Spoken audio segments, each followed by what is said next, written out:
El robo de bancos en los Estados Unidos experimentó una especie de renacimiento en la década de 1990 y se vieron niveles tanto de cantidad como de ferocidad que no se habían observado desde los puntos más altos o bajos, dependiendo de la perspectiva, de los robos cometidos por John Dillinger y Babyface Nelson en los años 30. El número de robos a bancos en América aumentó de una cifra aparentemente modesta de 850 por año en 1975 a 3.500 por año en 1985 y continuó creciendo hasta llegar a la impactante cantidad de 9.388 en 1991. Eso equivale a un robo bancario cada 16 minutos, todos los días de cada semana del año. No obstante, tal vez les decepcione saber que no todos los robos dentro de esta cifra tan inflada fueron audaces, atrevidos o emocionantes como para ser inmortalizados en una película clásica como Fuego contra Fuego o La Gran Estafa. De hecho, tendían a ser bastante mundanos, con un botín promedio de $6.559.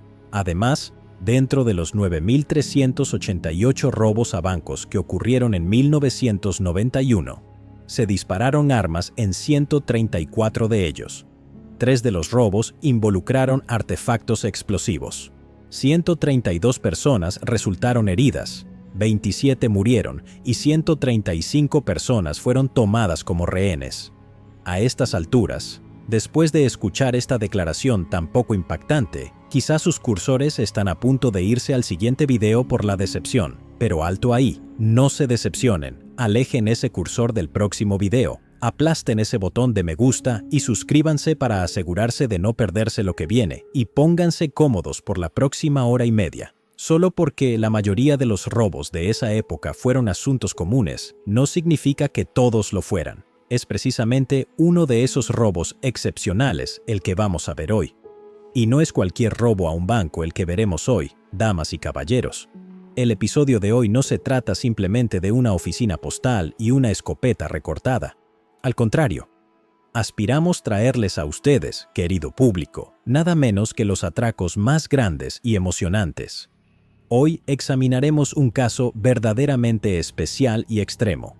Hoy nos transportamos a la mañana del 28 de febrero de 1997 en Los Ángeles, California, cuando el oficial Lauren Farrell, un veterano del Departamento de Policía de la ciudad, y su compañero, el oficial Martin Perello, acababan de comenzar su turno. Como de costumbre, esperaban que fuera una jornada tranquila y sin contratiempos. La pareja patrulla por el Boulevard Laurel Canyon, en North Hollywood, charlando sobre el partido de hockey de la semana anterior entre los Anaheim Ducks y los Los Angeles Kings. El oficial Farrell, que ha estado atento a lo que ocurre en la calle, de pronto le pide a su compañero, quien conduce la patrulla, que disminuya la velocidad.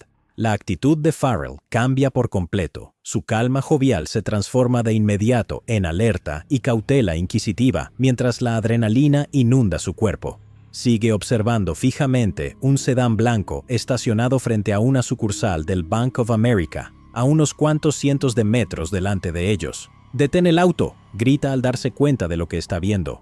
«¡Es un robo al banco!», exclama mientras señala con fuerza hacia el banco frente a ellos, tocando al oficial Perello para llamar su atención. Perello obedece y mira hacia la dirección que Farrell le indica. Por poco no lo ve, pero logra enfocar la vista lo suficientemente rápido como para captar con claridad una imagen impactante. Un hombre entrando al banco con un arma. Reportan un 211, un robo en curso, y se posicionan en modo emboscada con su patrulla, tal como se les instruyó. Pasan unos minutos y ambos oficiales confían en que la situación se resolverá de forma rápida y pacífica. Son profesionales capacitados y experimentados que creen tener todas las herramientas necesarias para manejar lo que hasta ese momento parecía una situación de rutina. La confianza se desvanece en un instante cuando una figura, apenas reconocible como un ser humano bajo capas y capas de chalecos antibalas, emerge empuñando un fusil AK, se da la vuelta, empieza a disparar y no se detiene durante 44 minutos. Esta es la historia del tiroteo de North Hollywood. Larry Phillips era un hombre cuya vida entera estuvo envuelta en mentiras e intriga. Si observamos su acta de nacimiento, ya encontramos bastantes pistas sobre el tipo de persona que era.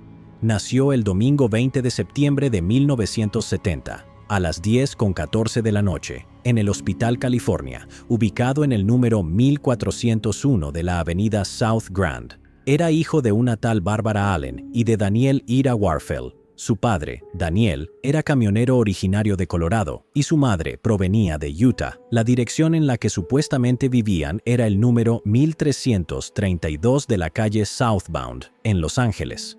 Sí, desde ya nos topamos con la primera capa de misterio e intriga en torno a Larry Phillips, porque hay un pequeño problema con los datos consignados en esa acta de nacimiento. Damas y caballeros, son totalmente falsos, una invención completa. Los nombres, las profesiones, la dirección, todo inventado. De hecho, no existe el número 1332 de la calle Southbound en Los Ángeles. Se inventaron completamente la dirección.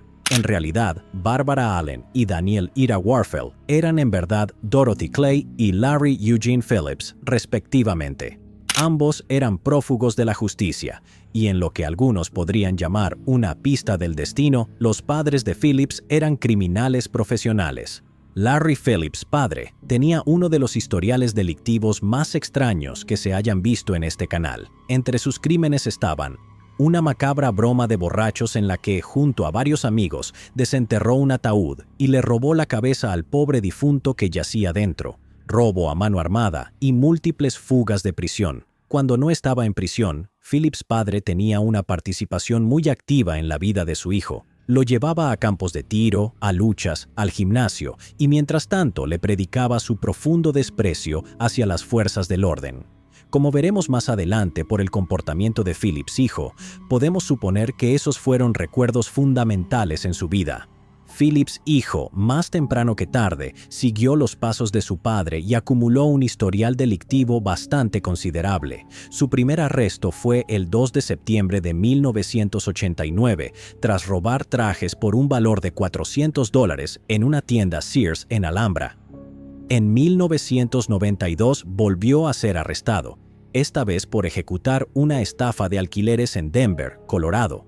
Claramente era un hombre obsesionado con la riqueza, no solo por sus primeros delitos, sino también por sus intentos bien documentados de replicar los infomerciales de Hazte rico rápido de Tom Wu. Sin embargo, el dinero no era la única pasión de Phillips. Las otras dos eran las armas de fuego y el físico-culturismo, y fue precisamente en ese ambiente donde entabló una creciente amistad con un tal Emil Matasareanu, su futuro cómplice, en el gimnasio Gold's Gym de Los Ángeles. Emil Matasareanu nació en Timișoara, Rumania, el 19 de julio de 1966. Era un niño poco atlético y sufría con frecuencia de dolores de cabeza debido a la epilepsia. Sus padres, Viorel y Valeri, trabajaban como disidente político y miembro de la Ópera Estatal, respectivamente. Se mudaron a los Estados Unidos en 1974 en busca de una vida mejor y más próspera para ellos. Su infancia, marcada por las burlas constantes debido a su peso y su acento extranjero, floreció en una adultez más feliz cuando su pasión por la informática lo llevó a completar una licenciatura en ingeniería en la Universidad Tecnológica de Debris. También desarrolló un incipiente interés por las armas de fuego, luego de ser introducido a ellas por un vecino que vestía armadura pesada en su adolescencia tardía. Deseoso de ganar dinero y mejorar su situación, Matasareanu abrió un negocio de electrónica tras graduarse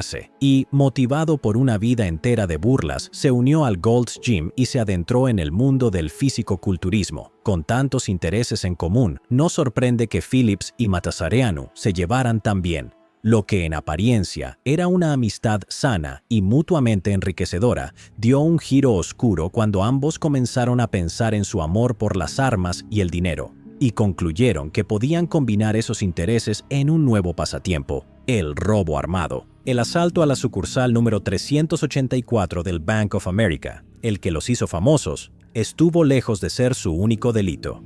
De hecho, la pareja llevó a cabo muchos más antes del golpe que los catapultó a la fama. A diferencia de muchos de los criminales que hemos explorado en este canal, no hubo una progresión paulatina en sus delitos.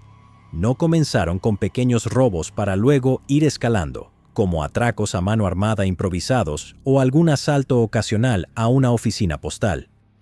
No. Fue todo lo contrario. Atacaron con todo desde el principio. De inmediato reunieron un arsenal de armas y armaduras militares y lo pusieron en uso con gran entusiasmo y rapidez.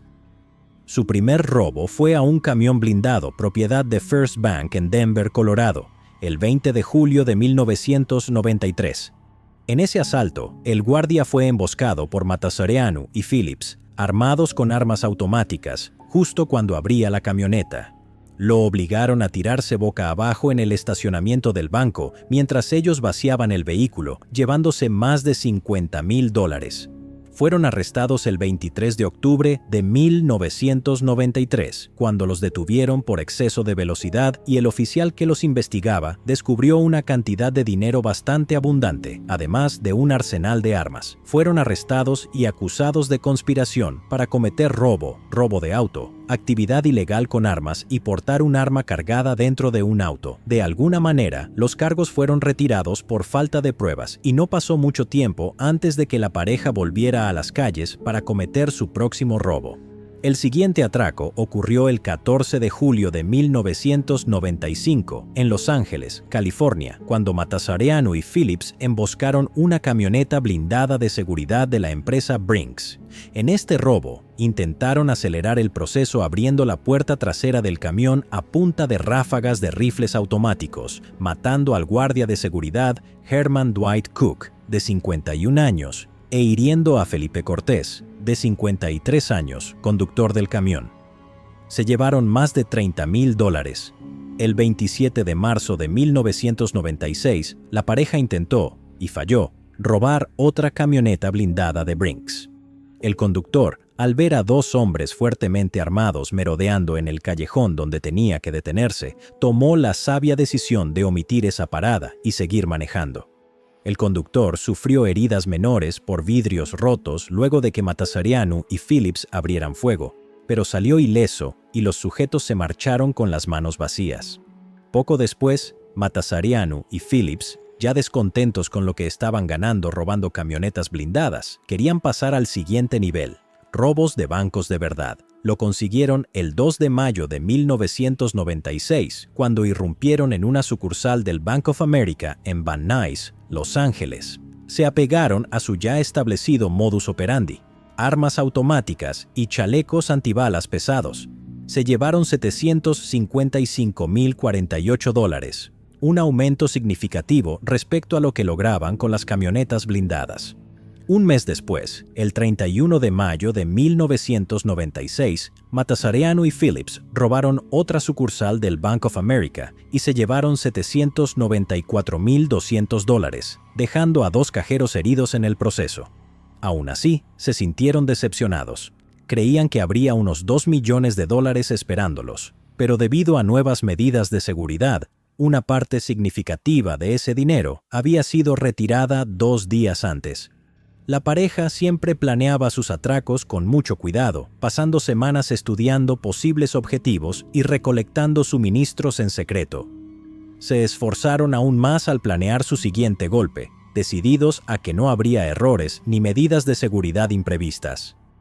Tristemente, o afortunadamente, dependiendo del punto de vista, el próximo tiroteo sería un completo desastre y se convertiría en uno de los enfrentamientos más destructivos y mediáticos en la historia moderna de Estados Unidos. Después de meses de planificación, llegó el gran día para Phillips y Matasareanu. Su rutina en la mañana del robo es en gran parte desconocida, pero es posible imaginarse que la pareja se despertó temprano el 28 de febrero, antes del amanecer, demasiado emocionados para dormir, como niños en la mañana de Navidad. Siguiendo su plan al pie de la letra, Phillips y Matasareanu llegaron a la sucursal número 384 del Bank of America sobre Laurel Canyon Boulevard a las 9:14 de la mañana en un Chevrolet Celebrity azul modelo 1987 que previamente habían robado y repintado de blanco. Se tomaron unos minutos dentro del auto para hacer los últimos preparativos. No se sabe exactamente qué discutieron, pero según imágenes de cámaras de seguridad, parece que repasaron el plan por última vez. Entrar y salir en menos de 8 minutos, que era el tiempo conocido de respuesta de la policía. Luego ambos tomaron unas pastillas de fenobarbital, un relajante muscular y medicamento para la ansiedad originalmente recetado a Matasareanu, pero que ambos consumieron para mantener los nervios bajo control. Listos para actuar, se colocaron los pasamontañas y rodearon el auto hasta llegar al maletero. Phillips lo abrió y Matasareanu echó un vistazo por encima del hombro para verificar que nadie los estuviera observando. Luego se pusieron la armadura. Matasareanu se colocó rápidamente su equipo, que era relativamente liviano, y luego ayudó a su compañero con su equipo, considerablemente más pesado. Ambos tomaron una pistola Beretta 92 y un fusil tipo AK-56. Cerraron el maletero y caminaron tranquilamente hacia el banco. Abrieron la puerta, empujaron a un transeúnte hacia adentro con ellos y comenzaron su ataque. Como ya sabemos desde la introducción, los oficiales Lauren Farrell y Martin Perello los vieron por pura coincidencia y emitieron una alerta 1211, el código del Departamento de Policía de Los Ángeles para un robo armado. La pareja de oficiales actuó con rapidez, llamando a refuerzos, intentando encontrar un buen ángulo para emboscar a los ladrones durante la huida y alejando a los civiles de la zona, todo mientras intentaban mantenerse en silencio para evitar causar pánico y así no alertar a los delincuentes ni provocar una posible escalada o una toma de rehenes. Dentro del banco, Matasareanu y Phillips anunciaron su presencia vaciando los cargadores tambor de 75 balas por todo el lugar. El terror se apoderó del banco en un instante. Algunos se agacharon, otros gritaron y otros simplemente se quedaron paralizados ante el espectáculo aterrador. El suelo se llenó de casquillos usados y una tormenta de polvo de pólvora en forma de copos caía del techo. Luego ofrecieron unas instrucciones bastante elocuentes a los rehenes. Todos al suelo, hijos de su madre, bájense antes de que los mate. Esto es un maldito robo. Todos abajo, carajo. Por supuesto, hubo numerosos testigos de ese robo. Afortunadamente para nosotros, muchos de ellos han hablado con la prensa en los años posteriores al asalto. Fausto Serratos, un comerciante local que entró al banco apenas unos segundos antes de que comenzara el robo, recordó haber escuchado el ruido más fuerte y el fuego cruzado más aterrador que he escuchado en mi vida. Mildred Nolte, de 79 años, que comprensiblemente se estaba tardando más que los demás en tirarse al suelo, recibió una bofetada directa en la cara por parte de Matasareanu, cayendo al suelo, perdiendo sus lentes y su pañuelo de la cabeza con el golpe. Más tarde comentó: «Supongo que no me agaché lo suficientemente rápido». Matasareanu Heu Shapiro, de 16 años, se encontraba en la sucursal con su familia durante el asalto y comentó: «Escuché disparos y voces gritando. Voces de hombres gritando, esto es un asalto». Levanté la vista y vi a un tipo enorme, todo vestido de negro, como con una armadura. No se le podía ver la cara. Anita Hernández, que sostenía a su nieta de 23 meses durante el robo, inmediatamente se lanzó encima de ella para protegerla, comentando después: «Sabía que las balas pasarían directo a través de mí, pero igual me puse sobre ella». Matasareanu y Phillips luego se aseguraron de que todos estuvieran en el suelo, utilizando el mismo método brutal que Matasareanu había aplicado a la pobre Mildred Nolte. Luego dirigieron su atención a asegurarse el botín. Se precipitaron hacia la puerta blindada que conducía a la zona de cajas. Este era un obstáculo considerable, hecho de paneles compuestos de policarbonato y acrílico resistentes a las balas, con un grosor de 1 pulgada y 1/4. Pero solo estaba diseñada para resistir impactos de armas cortas de hasta calibre 44 Magnum. Una ráfaga rápida de ese fusil de 7.62 milímetros atravesó la cerradura como tijera sobre papel y en cuestión de segundos ya estaban adentro. El siguiente punto en la lista de pendientes: encontrar a quien tuviera las llaves de la bóveda. John Billy Grana, el subgerente del banco, con los oídos y las fosas nasales llenas de polvo, dio un paso al frente para responder a las exigencias del asaltante. Matasareanu le gritó: «Saca el dinero o te matamos». Ante eso, Billy Grana tomó la decisión más pragmática posible: acceder a la petición.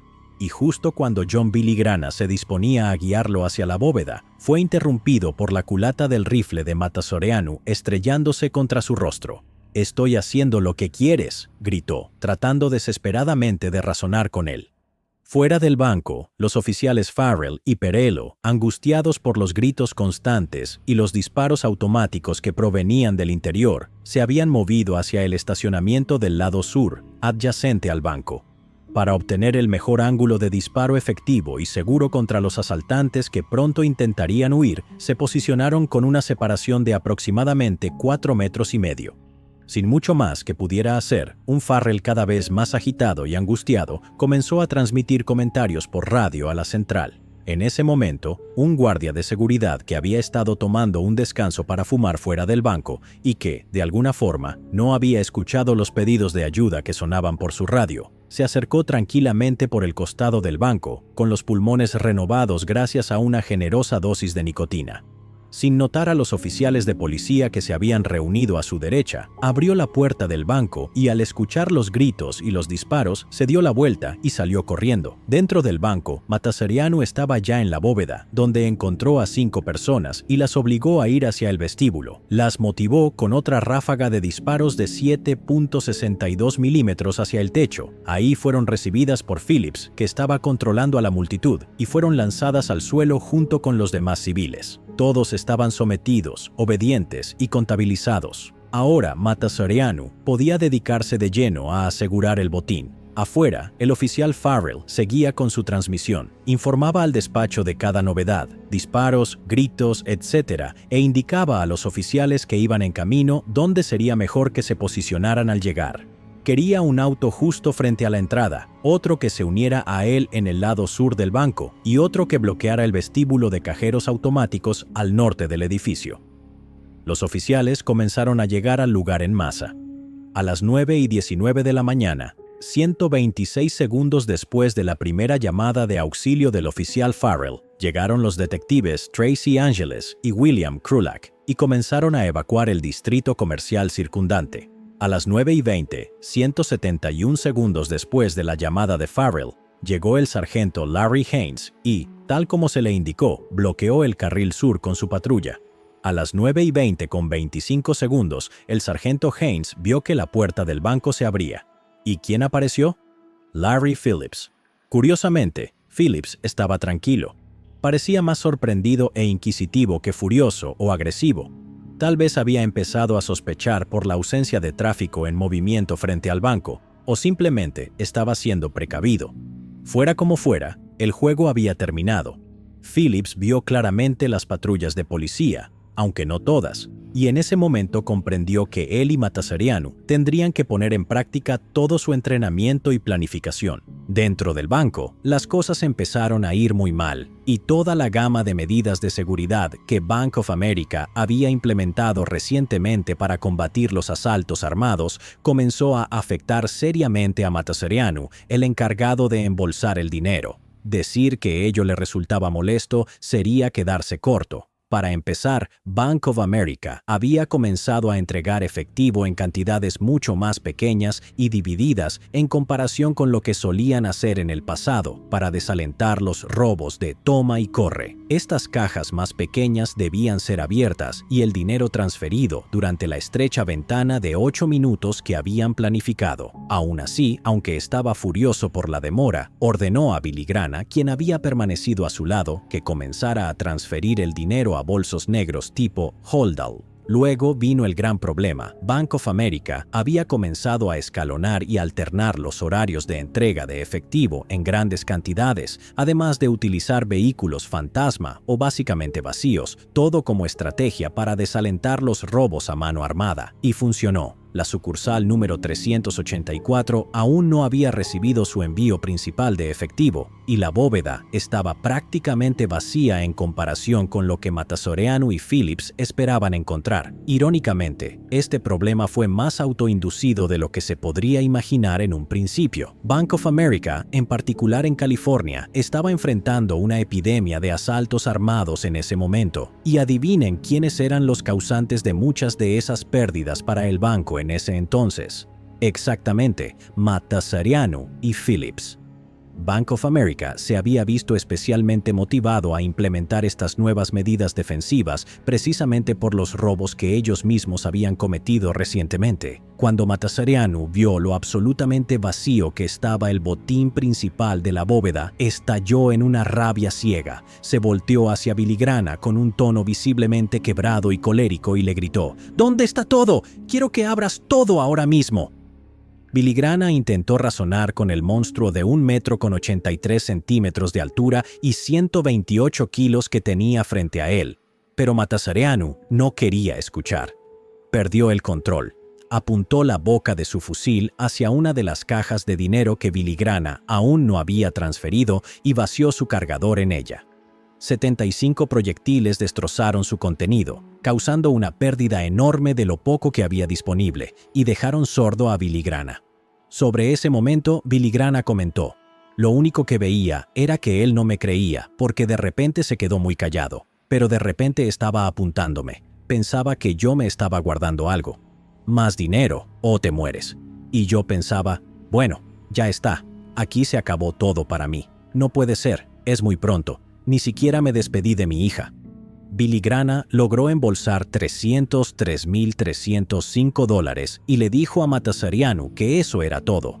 Había hecho lo que se le ordenó y le entregó todo el dinero. Desafortunadamente para Matasareanu y Phillips, ese todo incluía 3 paquetes de tinta que estallarían dejando la mayor parte del efectivo robado completamente inutilizable cuando se encontraran a unos 2 metros más allá del perímetro de la sucursal número 384. Mientras tanto, Phillips permanecía en el vestíbulo, cada vez más alterado, probablemente debido a la activación de su instinto de huida o lucha y a la enorme descarga de adrenalina provocada por la creciente presencia de patrullas policiales en el exterior. Iba y venía con ansiedad, revisando su cronómetro a cada paso, mientras sus gritos se volvían más agresivos, sembrando el pánico entre las personas presentes.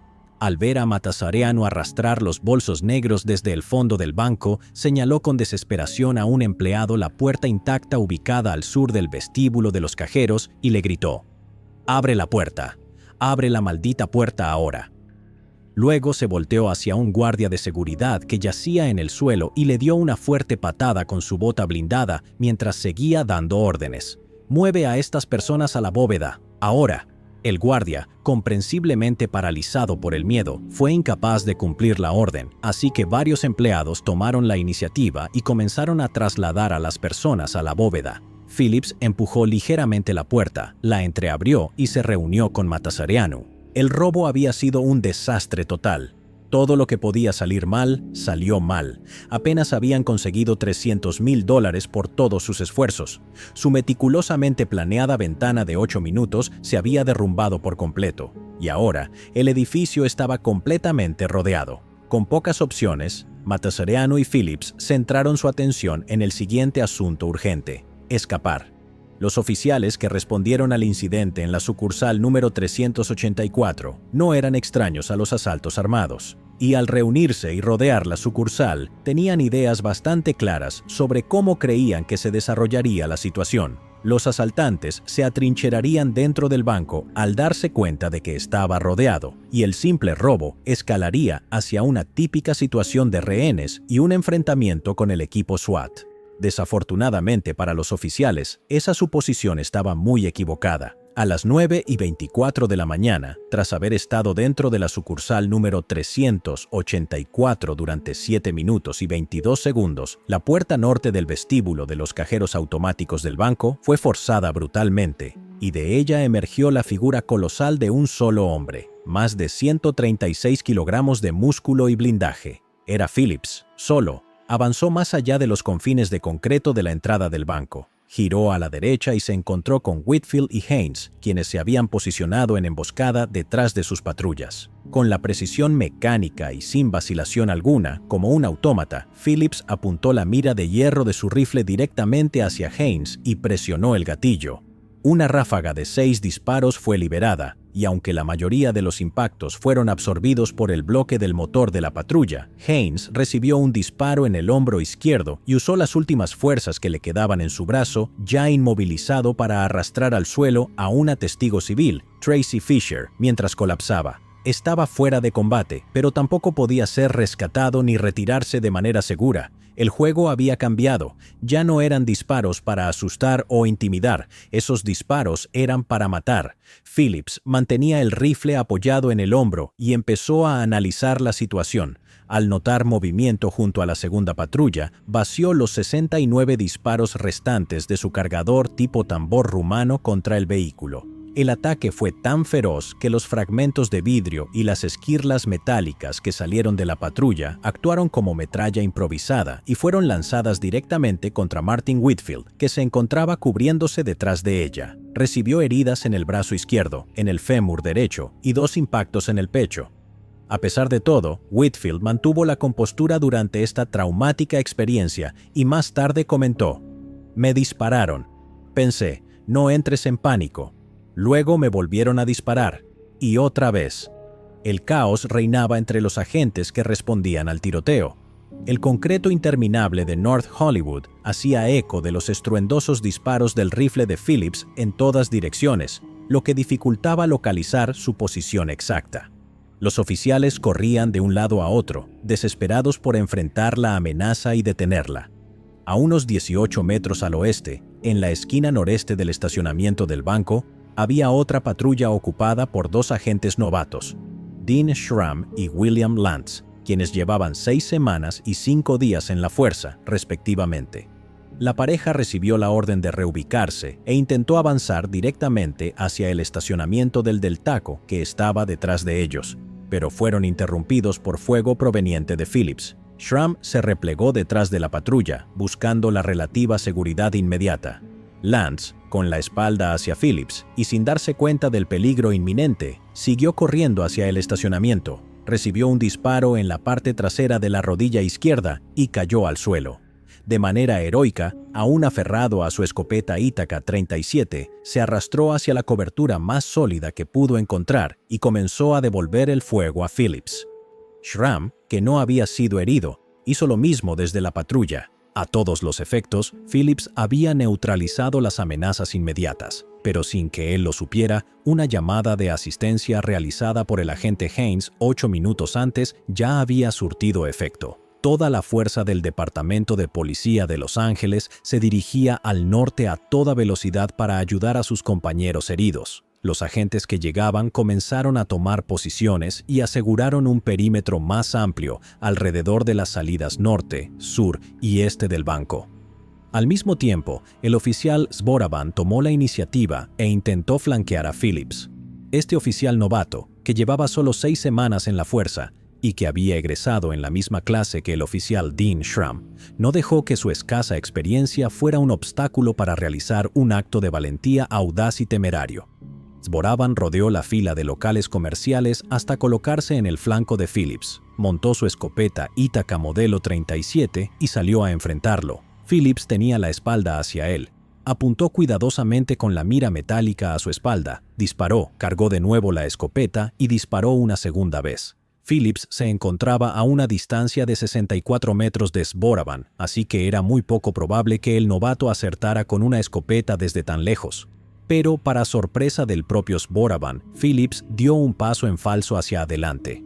8 perdigones habían impactado en su espalda, y uno de ellos incluso logró pasar por una pequeña abertura entre su blindaje torácico y el de las piernas, alojándose firmemente en su glúteo. Por desgracia para Zboravan, esto no fue más que una molestia menor para Phillips, quien de inmediato centró toda su atención en el oficial, la fila de tiendas que había rodeado y los agentes atrincherados en ellas. Agarró un nuevo tambor, recargó su rifle y desató una lluvia de disparos en esa dirección. En un acto más de heroísmo, Zboravan se lanzó sobre el cuerpo de la detective Ángeles, quien no llevaba chaleco blindado, y recibió en su lugar las balas que iban dirigidas a la detective. Con esa situación momentáneamente controlada, Phillips volvió su atención hacia el norte, donde Haynes, Whitfield y 3 civiles seguían atrapados. Aunque rogaban que no fuera así, estaban a punto de comprobar brutalmente que Phillips no se había olvidado de ellos. Siguió disparando una cantidad incontable de balas contra la patrulla de Haynes y la zona que la rodeaba. Haynes salvó la vida de Tracy Fisher una vez más cuando ésta perdió la compostura, se levantó y trató de huir del lugar pese al fuego cruzado. Haynes la sujetó del tobillo y la arrastró de nuevo hacia la cobertura, instantes antes de que el auto detrás del cual se escondía fuera completamente destruido por los disparos. Los oficiales y detectives atrincherados en los locales cercanos aprovecharon ese momento para retirarse del lugar. Zboravan había recibido 3 disparos mientras protegía al detective Ángeles y perdía una cantidad preocupante de sangre. Necesitaba atención médica inmediata. Zboravan y Krulak intentaron cruzar sigilosamente el estacionamiento, avanzando lentamente con la esperanza de que Phillips no los detectara. No funcionó. Al ver a los oficiales retirarse, Phillips comenzó a vaciar cargador tras cargador contra ellos. Al mismo tiempo, el oficial Guy y la detective Ángeles intentaban cruzar corriendo por la parte norte del estacionamiento. Guy logró alcanzar la relativa protección de una camioneta Dodge Caravan, pero Ángeles no tuvo la misma suerte. Tropezó, perdiendo su pistola y su radio en el proceso, y quedó completamente expuesta en campo abierto. Afortunadamente para Ángeles, Phillips centró su atención hacia Krulak y Zboravan, quienes corrían hacia un consultorio dental cercano, y comenzó a dispararles.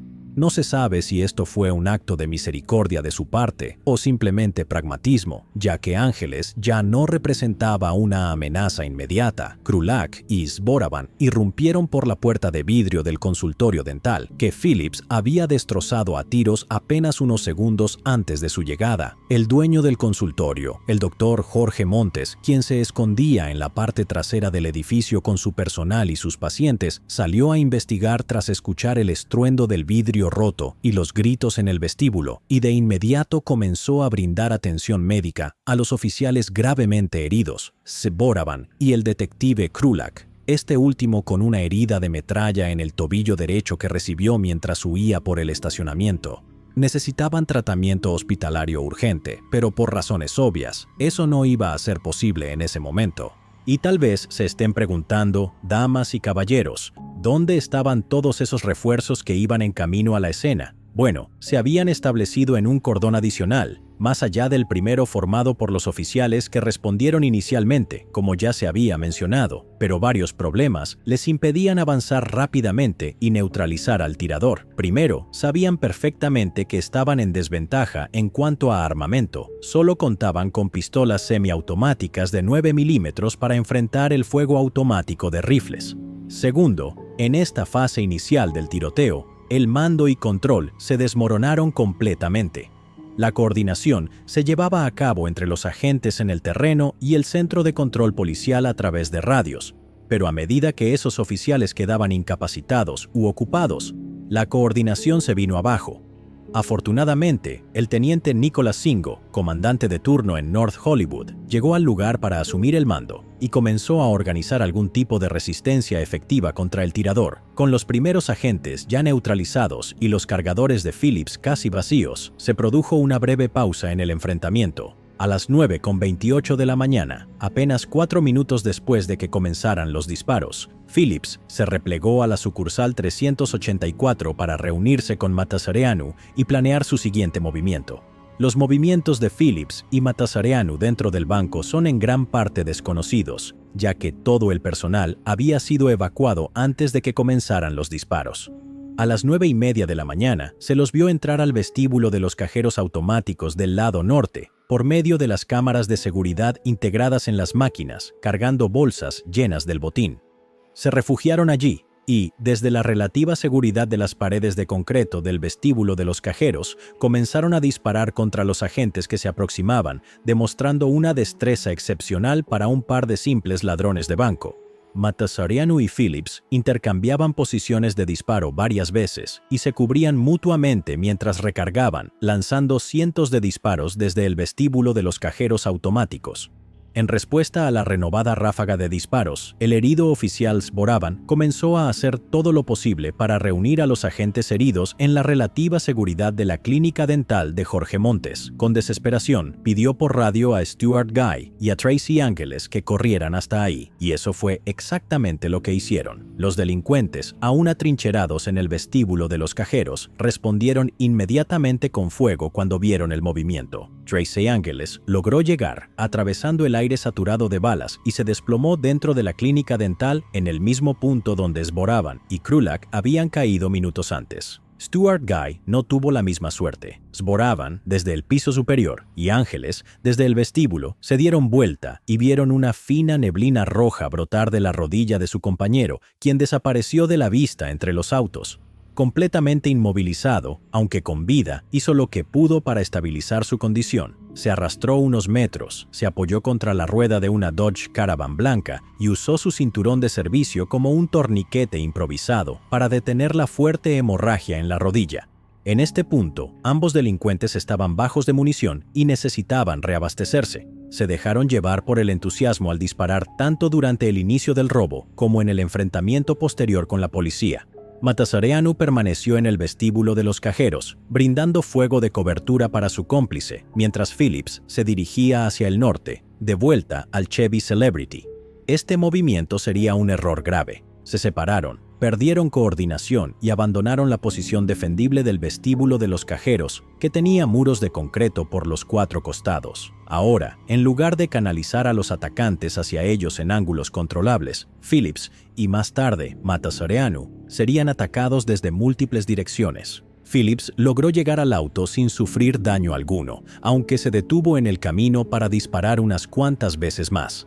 Al llegar, agarró varios cargadores tipo tambor nuevos para su rifle tipo 56. Matasareanu intentó hacer lo mismo, pero no tuvo la misma suerte. Justo al llegar al auto de escape, fue alcanzado por 2 disparos. Una de las balas, de pistola, fue disparada por el oficial Tomlin y lo rozó justo por encima del ojo derecho, abriendo una herida de 15 centímetros a lo largo de su rostro. Aunque físicamente Matasareanu estaba bien, mentalmente ese disparo lo afectó profundamente. Cayó de rodillas sobre el capó del auto y en estado de shock o dolor seguía tocándose la herida con incredulidad. Estaba conmocionado. 1 centímetro más y habría muerto. En ese momento, Matasareanu estaba, en sentido figurado, lamiéndose las heridas. El segundo disparo lo alcanzó por encima de la pantorrilla derecha. Abandonó su bolso con el botín, subió al auto y lo encendió. Se escuchó una llamada desesperada por la radio de la policía que repetía: «No detengan el vehículo de escape. Tienen armas automáticas. No tenemos nada que pueda detenerlos». Esto, aparentemente, era desconocido para Phillips, quien aún se encontraba en el estacionamiento norte descargando ráfagas de disparos contra 2 agentes que se aproximaban y helicópteros de medios de comunicación, 5 de los cuales ya sobrevolaban la zona y continuarían haciéndolo durante el resto del tiroteo. La grabación completa está disponible en YouTube y realmente vale la pena verla para quienes estén interesados. Después de que terminen este video, por supuesto. El carril de autoservicio del banco parecía tener un interés particular para Phillips, quien probablemente razonó que sería un lugar ideal para una emboscada policial. 2 oficiales identificados intentaron acercarse por la parte trasera del terreno, pero fueron rechazados por una ráfaga de 1 docena de disparos. 2 agentes, Bancroft y Harley, que observaban desde una distancia al sur, aprovecharon la oportunidad para atacar y comenzaron a dispararle a Phillips. El oficial Brentlinger, ubicado entre 2 de los grupos de agentes, también se unió, disparando 27 veces contra Phillips. Todos los disparos dieron en el blanco, pero ninguno logró atravesar su chaleco antibalas. Esta se convirtió en la táctica de la policía durante varios minutos. Un grupo descargaba sus pistolas contra Phillips, esperando que algún disparo encontrara una grieta en su armadura, y mientras Phillips se distraía devolviendo el fuego, otro grupo aprovechaba para atacar también. Mientras tanto, una unidad contra pandillas de la división Crash tuvo la brillante idea de conseguir armas más pesadas que realmente pudieran derribar a Phillips. La unidad se dirigió a la tienda de armas B&B sobre la calle Oxnard, a menos de 1,5 kilómetros de la sucursal 384. 5 rifles Colt Sporter, 2 escopetas Remington modelo 1187 y una generosa cantidad de cargadores llenos fueron entregados sin dudar por el dueño del negocio, quien se mostró más que dispuesto a colaborar. Afortunadamente, en este punto del tiroteo también comenzaron a ser rescatados los oficiales heridos durante el enfrentamiento inicial. No se había intentado extraer a los agentes mientras aún se disparaba para evitar más bajas, pero los oficiales Anthony Kabunok y Todd Schmitz dijeron, «Al demonio con eso», y valientemente comenzaron a recorrer la escena agachados, rescatando a quien pudieran. Se encontraron con Guy y Whitfield y lograron sacar a ambos antes de que llegara un vehículo blindado varios minutos después. Para entonces, Matasareanu ya se había reunido con Phillips. El primero estaba sentado en el asiento del conductor, listo para intentar escapar, mientras que el segundo permanecía afuera disparando fuego de cobertura a cualquiera que se atreviera a acercarse a la pareja. Luego, se movió hacia el maletero del auto y cambió su fusil tipo 56 por un HK-91, lo cual desconcierta, ya que aún había una buena cantidad de munición de 7.62 milímetros para fusil AK en el maletero. Las acciones de ambos durante esa especie de pausa en el tiroteo solo pueden describirse como una pérdida de tiempo. No se movieron de su lugar. Aparentemente no hicieron nada más que seguir hostigando a los agentes que se acercaban con ráfagas de disparos. Mientras tanto, el auto estaba siendo cada vez más destrozado, menos funcional, y los proyectiles seguían rebotando en Matasareanu y Phillips. ¿Cuánto tiempo pasaría antes de que uno de esos disparos impactara en algo importante del vehículo? O antes de que dieran con algún punto débil en la armadura de la pareja. Mientras tanto, la policía seguía afianzando su posición. Más y más agentes llegaban al lugar. Y lo más importante, el equipo SWAT por fin logró atravesar el tráfico detenido de Los Ángeles y llegó a la escena. Tuvieron tan poco tiempo para prepararse que algunos aún vestían ropa deportiva de su entrenamiento matutino, el cual fue interrumpido por el tiroteo. El equipo SWAT incluso requisó un vehículo blindado de transporte que pasaba por ahí. No era la mejor protección contra las armas pesadas de los asaltantes, pero era mejor que nada y les permitió evacuar a los oficiales heridos e intentar acercarse a los agresores. De pronto, un grito desesperado se escuchó por el escáner de la policía. «El vehículo de los sospechosos se está moviendo». Repito, «El vehículo de los sospechosos se está moviendo». Matasareanu había decidido que era momento de irse. Giró el auto y se acomodó en el asiento del pasajero para que Phillips solo tuviera que subirse y así poder escapar. Con el auto ya sin dos neumáticos, no había tiempo que perder. Pero por alguna razón, Phillips no subió al vehículo. En cambio, se movió hacia la parte trasera y comenzó a disparar con precisión individual contra la mayor cantidad de oficiales que pudo alcanzar. Todos los oficiales no heridos que estaban presentes, al menos 6 que se pudieron contabilizar, respondieron de inmediato, vaciando sus cargadores contra Phillips. En esa ráfaga de proyectiles de 9 milímetros, al menos 3 impactaron a Phillips. Uno lo alcanzó en la mano izquierda, arrancando un gran pedazo de carne desde la palma hasta el pulgar al salir. Los otros 2 dieron en su fusil. Uno golpeó la tapa del mecanismo y el otro impactó en el compartimiento del cargador. El HK-91 quedó totalmente inoperable. No se podían insertar nuevos cargadores y el mecanismo ya no funcionaba correctamente. Disparó un par de veces más antes de que el arma se bloqueara por completo y luego arrojó el fusil al suelo, pero no entró en pánico. Simplemente fue al maletero y buscó otro fusil tipo 56. Bueno, no hubo pánico, salvo por la herida adicional que sufrió en el proceso, cuando un agente logró un disparo de 1 entre 1000 y colocó una bala de 9 milímetros por dentro de la manga de su chaleco antibalas, desgarrándole el antebrazo. Pero, por suerte para Phillips, el proyectil no alcanzó ningún músculo ni nervio importante al girar dentro del brazo. Ahora, por fin podían intentar escapar. Para lograrlo, Matasareanu tomó el control del auto, mientras Phillips avanzaba a pie, disparando para cubrirlo. Al principio, la cosa iba relativamente bien. Tanto civiles como policías mantenían la cabeza agachada mientras Phillips disparaba contra todo lo que se moviera. Al principio, porque había un problema. El nuevo fusil era un completo desastre. Al examinarlo, pareció que fue modificado para disparo automático por algún aprendiz entusiasta en su primer día en el taller.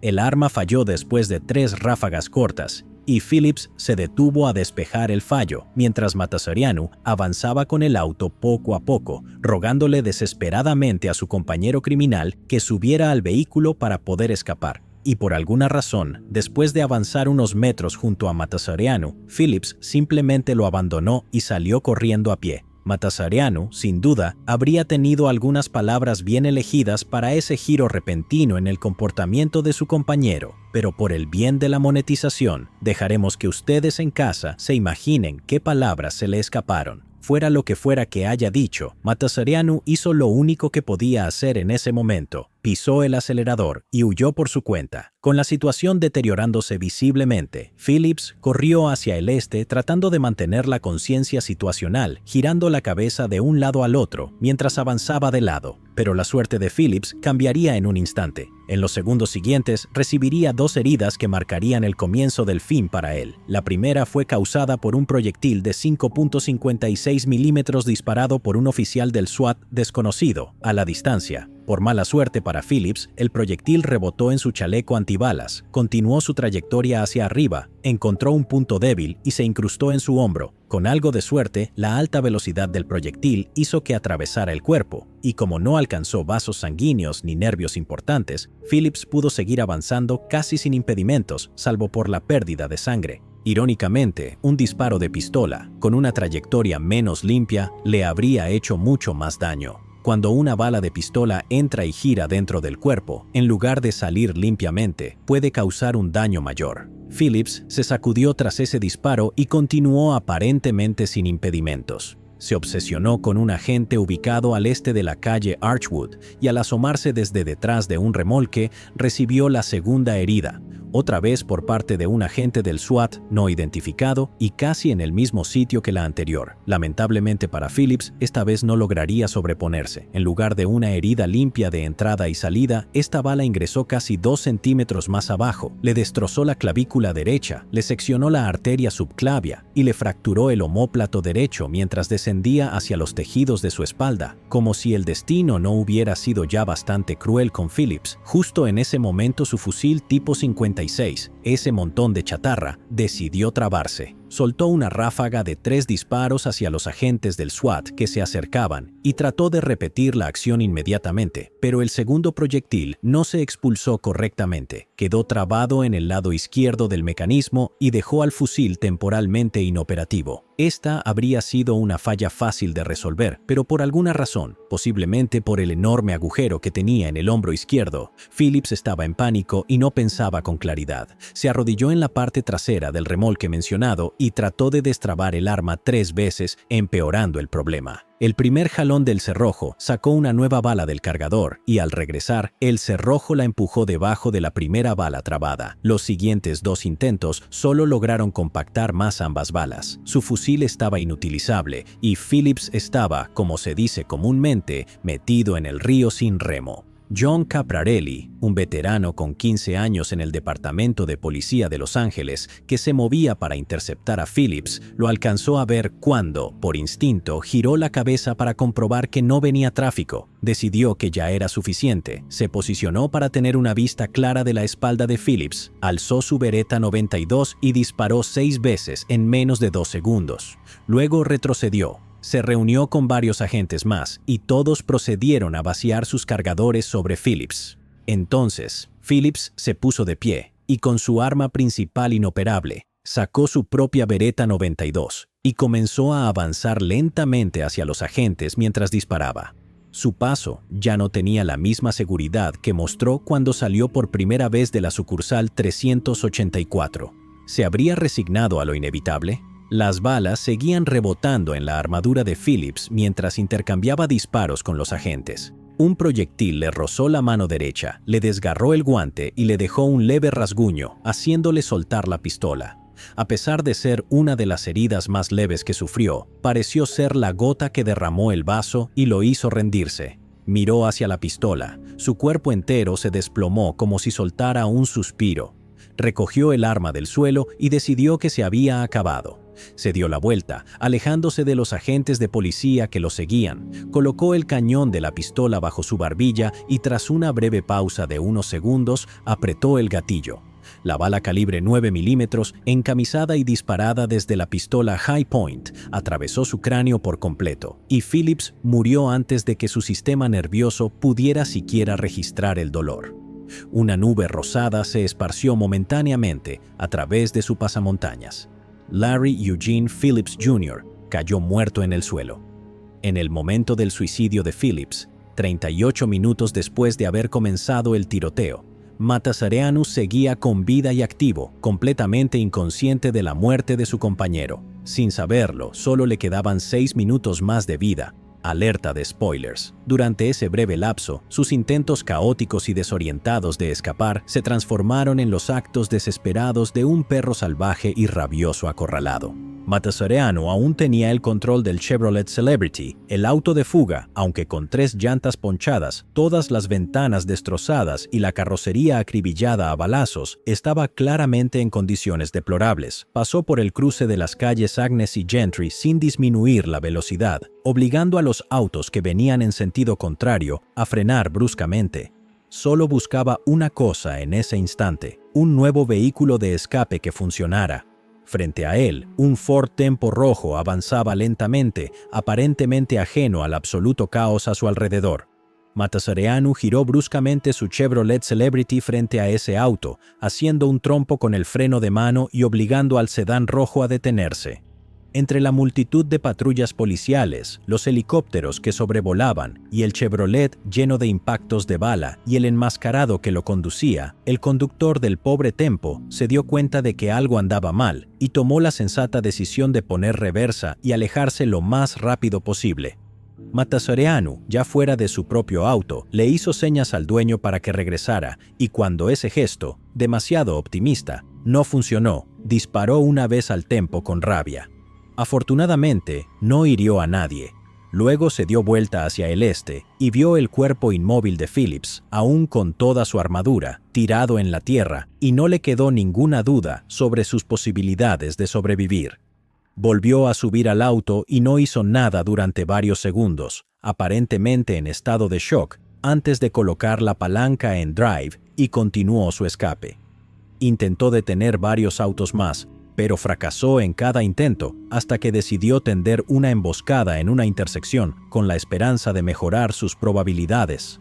Pronto encontró su nuevo vehículo, luego de obligar a detenerse con éxito a un ingeniero aeroespacial llamado Bill Maher, quien, irónicamente, iba de regreso al trabajo y había sido desviado hacia ese camino por un bloqueo policial. Frustrado por el tiempo que Bill tardaba en bajarse del auto, Matasareanu le disparó, hiriendo al pobre hombre, quien luego huyó a pie del lugar. Matasareanu recuperó un XM15 del maletero del Chevrolet y trató de escapar en el Jeep Cherokee de Bill. Sin embargo, se encontró con 2 problemas. Número 1. La camioneta tenía instalado un interruptor de corte de encendido, el cual Bill activó de inmediato al darse cuenta de que estaba siendo víctima de un robo. Número 2. La camioneta era de transmisión manual, y Matasareanu no sabía conducir autos con transmisión manual. Durante el alboroto de este intento fallido de robo de vehículo, un equipo SWAT logró acortar la distancia con Matasareanu y se acercaba rápidamente a su posición. Tan pronto como descendieron del vehículo, abrieron fuego sobre Matasareanu, inmovilizándolo con ráfagas de fuego de supresión y dejándolo sin lugar a donde huir. Uno de los agentes, Anderson, quien había estado acercándose a Matasareanu, consiguió una línea de visión clara y disparó 2 veces seguidas. El tirador cayó de espaldas, tambaleándose, y se estrelló contra el capó de su auto antes de deslizarse por él y colapsar en el suelo. ¿Había Anderson abatido a Matasareanu al fin? Number gracias a una gruesa placa de acero que había improvisado y colocado en su chaleco balístico, ese disparo, que normalmente habría sido letal y traspasado la armadura con facilidad, no le causó más daño que un puñetazo muy fuerte en el pecho. Matasareanu devolvió el fuego. Algunos disparos fueron calculados y dirigidos, pero otros eran ráfagas salvajes e incontroladas que terminaron por destrozar aún más su propio vehículo mientras fallaba miserablemente. En ese momento, el equipo SWAT notó que Matasareanu prácticamente no tenía protección en las piernas, por lo que tomó la decisión correcta: apuntar a la parte inferior de su cuerpo. Estas eran circunstancias extremadamente estresantes y solo cuando se disipó la primera oleada de adrenalina e instinto de lucha o huida, pudieron realmente observar y notar detalles que, para cualquier espectador, eran obvios a simple vista. Matasareanu recibió impactos una y otra vez en las piernas y aún después de recibir más de 20 disparos en esa zona, pareció no verse afectado. Seguidamente, recibió un disparo directo en la rodilla y cayó sobre una pierna, pero en lugar de rendirse, se arrastró hasta el capó del Chevrolet y lo usó como plataforma para continuar disparando contra los oficiales que lo interceptaban. Desde esa posición, arrodillado, recibió más heridas. La primera fue un disparo que atravesó directamente su muslo, lo cual, como ya aprendimos, no es necesariamente tan grave como parece al principio.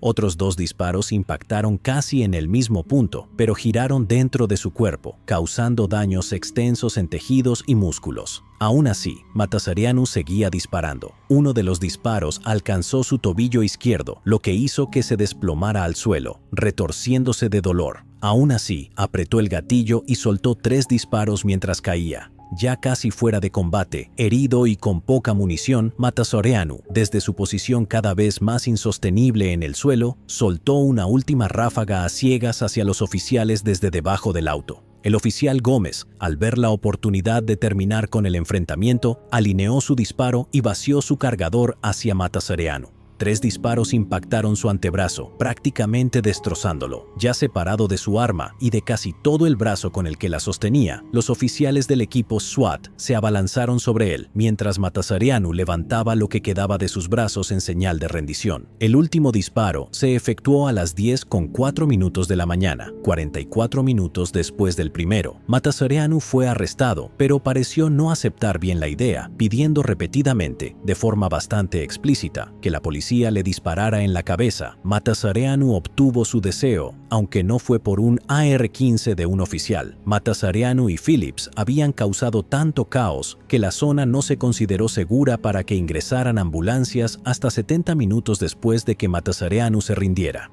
Durante ese tiempo, murió desangrado, gritando y pataleando en el suelo antes de que pudiera llegar cualquier ayuda médica.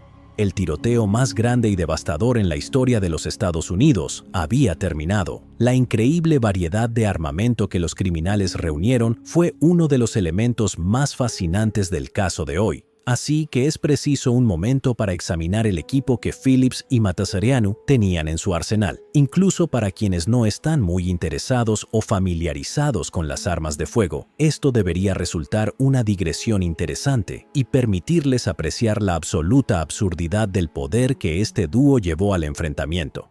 Se utilizó un total de 3 rifles chinos AK tipo 56 durante el robo, con 2 siendo usados por Phillips y 1 por Matasareanu. En esencia, y para no complicar con tecnicismos, el AK tipo 56 es una combinación tanto del AK-47 soviético como del fusil AKM, ambos suministrados a la República Popular China por la Unión Soviética a mediados de la década de 1950. Nominalmente, el rifle es de fuego selectivo, capaz de disparar en modo semiautomático de autocarga o automático. Pero los tipos utilizados en este caso eran versiones civiles de autocarga, modificadas ilegalmente para disparo automático. Tanto Phillips como Matasareanu utilizaron cargadores rectangulares de 30 cartuchos y tambores de 75 cartuchos en sus rifles tipo 56. El tipo 56 es un rifle razonablemente pesado, con un peso de 3,9 kilogramos sin cargar, 4,8 kilogramos con un cargador de 30 cartuchos y 5,9 kilogramos con un tambor. Dispara el cartucho soviético de 7,62 por 39 milímetros. Es un arma pesada. La precisión de los rifles AK es un tema muy debatido, pero muchos refieren que son perfectamente precisos hasta unos 270 metros cuando se disparan tiro a tiro. Sin embargo, si alguien mantiene el dedo apretado en el gatillo, buena suerte logrando agrupar los disparos incluso contra la puerta de un granero a solo 22 metros. El primer disparo va a donde se quiere, los demás van a donde se les antoje. Matasareanu también utilizó un Bushmaster XM-15E2S durante el tiroteo. El XM-15 es un rifle semiautomático de autocarga de estilo AR-15, de buena calidad en general, fabricado por Bushmaster Firearms International, que dispara cartuchos OTAN de 5,56 por 45 milímetros. Nuevamente, Este rifle era una versión civil de autocarga modificada ilegalmente para disparo automático. Matasareanu usó tanto cargadores rectangulares de 30 cartuchos como cargadores Beta-C de 100 cartuchos en su XM15. El arma pesaba 3,75 kilogramos sin cargar, 4,2 kilogramos con un cargador de 30 y 4,85 kilogramos con un cargador Beta-C. Esto la hacía un poco más ligera y en general más manejable que los rifles AK también utilizados. Como ya se mencionó, todos los rifles automáticos utilizados durante el tiroteo, es decir, los AK tipo 56 y los Bushmaster XM Queens, eran legales, aunque no para delincuentes convictos en el estado de California en ese momento, pero habían sido modificados ilegalmente para disparo automático en el caso de los tipos 56 y para disparo selectivo en el caso del XM15. Convertir un rifle de autocarga en uno automático es en realidad un proceso sorprendentemente sencillo y generalmente al alcance de cualquiera con acceso a un taller casero básico. Phillips también utilizó un Heckler y Koch M91A3 de fabricación alemana, la variante civil de un solo disparo del G3, el antiguo fusil de servicio del ejército alemán. El rifle modificado de Phillips pesaba 5,05 kilogramos sin cargar y 5,6 kilogramos con cargadores rectangulares de 30 cartuchos. Estaba calibrado para el cartucho OTAN de 7,62 por 51 milímetros. Un cartucho de tamaño completo en lugar de los cartuchos intermedios utilizados en el tipo 56 y el XM15, lo que lo convertía, por mucho, en el más letal utilizado por la pareja durante el tiroteo. También llevaban pistolas Beretta 92 FS como armas secundarias. Básicamente, se trata de una pistola militar moderna de autocarga calibre 9 por 19 milímetros Parabellum. Es bastante estándar y no hay nada particularmente emocionante que reportar al respecto. Ambos hombres complementaron su temible arsenal con una armadura igualmente considerable. Phillips llevaba una armadura de poliamida aromática producida por él mismo que, como ya se ha relatado, lo hacía prácticamente inmune al fuego de armas cortas de la policía. Su torso estaba cubierto por un chaleco balístico con clasificación tipo 3A. Sus brazos y piernas estaban protegidos con placas balísticas tipo 3A, extraídas de otros chalecos antibalas. Un detalle particular, Phillips parecía valorar especialmente la salud y bienestar de su entrepierna, ya que su protector de la ingle estaba reforzado sustancialmente con placas de armadura adicionales. Luego, Phillips completó su ruda vestimenta con un arnés personalizado que utilizaba bolsas de cantimploras militares como grandes compartimientos para municiones y, por si fuera poco, le añadió placas balísticas adicionales encima del arnés. Matasareanu, por su parte, valoraba mucho más la movilidad que Phillips, quien, como habrán deducido por la descripción anterior, prefería ser una fuerza lenta pero imparable. Matasareanu vestía una chaqueta antibalas tipo 2A, más liviana y menos protectora, a la que le colocó de forma improvisada una placa de acero de 1 pulgada de grosor para protegerse del trauma, por si acaso. Fuera de eso, no llevaba otra armadura. Como se dijo previamente, la armadura usada por Matasareanu y Phillips los hacía prácticamente inmunes al fuego de armas cortas de la policía, con proyectiles de pistola y escopeta rebotando en ellos. La armadura también ofrecía una protección decente contra disparos de rifles, ya que proyectiles de 5.56 milímetros de baja presión o que hubieran perdido velocidad también rebotaban. Al observar casos particularmente cargados de adrenalina, como el tiroteo de North Hollywood, es fácil romantizar los eventos y olvidar el verdadero alcance de su impacto horrendo, tanto físico como mental, que las víctimas y heridos deben atravesar. Afortunadamente, nadie más que Matasareanu y Phillips murió en la historia de hoy, pero cada herida deja una vida irreparablemente dañada y una mente que nunca volverá a descansar en paz por completo. El combate no es atractivo, no es glamoroso, es una de las cosas más horribles que un ser humano puede tener que soportar y rogamos porque ninguno de ustedes, quienes están viendo esto, jamás se encuentren del lado aterrador de un arma de fuego. Con eso en mente, tomémonos un momento para repasar y conmemorar la lista completa de las víctimas del tiroteo de North Hollywood. Sargento Dean Haynes, recibió un disparo en el hombro izquierdo mientras intentaba mover a civiles fuera del peligro. Al quedar atrapado sin poder escapar por sus propios medios ni ser rescatado, continuó observando y reportando el estado del tirador a sus compañeros. Oficial Martin Whitfield fue herido en el brazo, en el fémur derecho y recibió 2 disparos en el pecho. A pesar de estar gravemente herido, se negó a ser rescatado hasta que el tiroteo concluyera, y además priorizó la evacuación de los civiles antes que la suya propia. Oficial Conrado Torres recibió un disparo superficial en el lado derecho del cuello y afortunadamente solo sufrió heridas menores. El oficial James Sboravan fue alcanzado 2 veces por Matasareanu, recibiendo heridas penetrantes graves en la espalda, el muslo y la cadera, mientras se usaba a sí mismo como escudo para proteger a la detective Tracy Ángeles, quien no llevaba ninguna protección corporal. El detective William Krulak recibió un disparo en el tobillo derecho.